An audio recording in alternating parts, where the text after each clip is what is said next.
फूलकोबी रे सेई तरकारी भजा मसला खाई खाई जदि भल लगुनि फूलकोबी रे किछि नुआ बनैबा पई चाहुछंती ताहले एई रेसिपी की निश्चय थरे बनातु समस्तंकु पसंद आसीबो। डबल तरकारी आ दरकार पड़िबोनी। नमस्कार मामा किचन ओडियो को आपण मानकु अनेक अनेक स्वागत। आज ये रेसिपी पाई प्रथम आमको फूलकोबी दरकार। एठी मो गोटिए फूलकोबी नहीं जाइछि। एबे आमे कोन करबा ना ये फूलकोबी रु डेंफो को बाहर कर नहीं जिबा। तापरे आमे ए फूलकोबी की एई भली भाबरे पाखुडा बनै नै जिबा।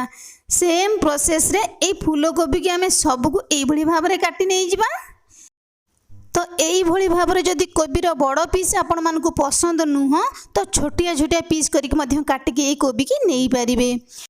तापर एटी गोटे बाउल अल्प किछि पानी देकी आधा छोट चामच हलदी गुंड देकी काटी रखिथिबा कोबी की देकी आमे आकु भलो भाबरे 2 रु 3 थर पई धोइकी नै आसीबा। एई कोबी तरकारी पई आमे मसला बनेइबा। एटी गोटे मिक्सर जार मु नै जाइछि। एबे आमे देई दबा 2 बड़ चामच पोस्त। जेतिके आमे पोस्त देले तार आधा आमे देई दबा सोरिष। खाली पोस्त देकी ए तरकारी के आपण माने बनेई परिबे नहले खाली सोरिष देकी मध्य बनेई परिबे। किंतु पोस्त सोरिष दुईटा जांको मिसिले ना तरकारी टी खाइबा पई भारी स्वादिया लागिबो। आधा छोट चामच जीरा देई दबा। 5टी काजू देई दबा। तापर एबे आमे देई दबा 2टी सुखिला लंका। जदि आपण मानको अधिक राग पसंद आउ 2टी सुखिला लंका मध्य देई परिबे। 2 पाखुडा रसुण को देई दबा। एई मसला रे पियाज बिल्कुल भी बाटिबेनी। पियाज बाटिले भलो लागिबोनी। आवश्यक अनुसार पानी देकी ए मसला को आमे चिकन करके बाटिकी नै आसीबा। मसला पेस्ट एबे हमर रेडी हो जाइछि। ए मसला को आमे किछि समय छाड़ी दबा। जेहेतु आमे सोरिष बाटी जंती ना संगे संगे याकु तरकारी बनेले भलो लागिबोनी तरकारी टी हमर खाइबा पई। तो सेही टाइम भीतर आमे कोन करिबा ना एठी गोटे कड़ाई रे अल्प किछि पानी आमे गरम कर नै जिबा।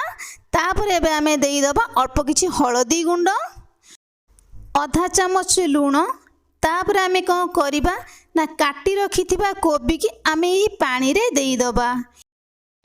ए कोबी की टिके सिझेई नै गले ना तरकारी टी खाइबा पई भारी टेस्टी लागिबो। एबे आमे कोन करिबा ना गैस रो फ्लेम को मीडियम रखी की ए कोबी के आमे किछि समय घोड़ेई नै जिबा। कोबी हमर हल्का सिझिबो अधिक कोबी के आमे सिझेइबा नै।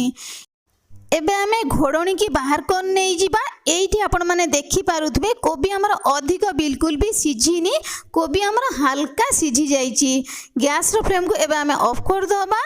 ए कोबीटा को आमे ठंडा हवा पई दबा। ए कोबी रे जो पानीटा अछि ना ए कोबी पानीटा को आमे बाहर कर नै जिबा।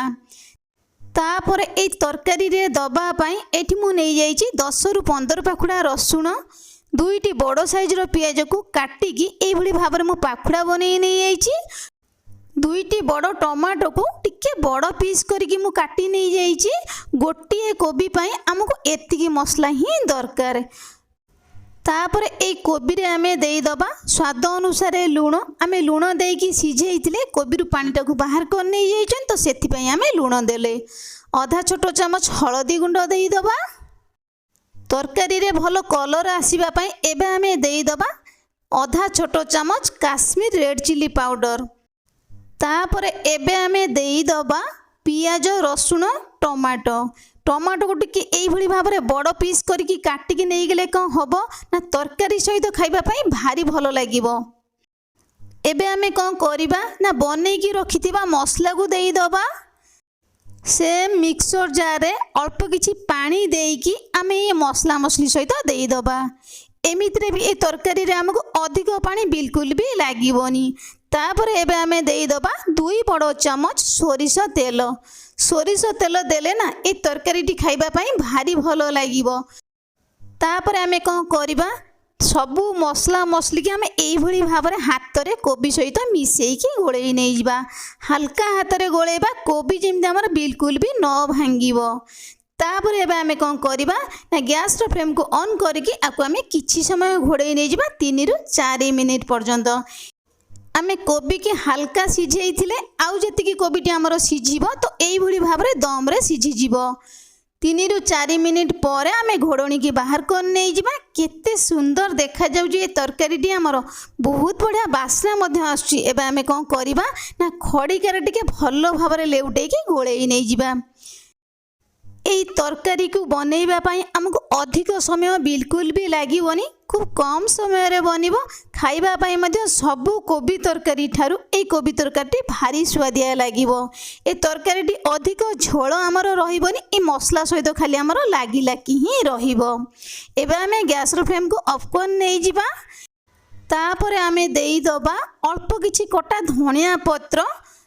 धनिया पत्रर बास्नाटा बहुत बढ़िया आसबो ए तरकारी रे। आमर धनिया पत्र सहित मिसेकी ए तरकारी के आमे एभली भाबरे टिके गोळेई नै जिबा।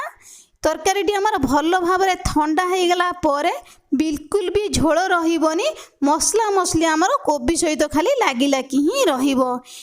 एठी आपण माने देखि पारुथिबे तरकारीटी आमर केते सुंदर देखा जाउची। सबु मसला मसली आमर कोबी सहित खाली लागिला कि ही रहिबो। बास्ना रे घर पूरा महकी उठिबो जदि आपण माने एई भली तरकारीटी घरे बनेइबे। एमित्रे भी फूलकोबी रे आपण माने विभिन्न प्रकार रेसिपी बनेइथिबे, किंतु एई भली रेसिपीटी केबे बनेइ नथिबे। एमिति गोटिए थर फूलकोबी की बनांतु ना, खाइबा पई एते स्वादिया लागिबो जे भात साइड रे डबल तरकारी दरकार पड़िबोनी।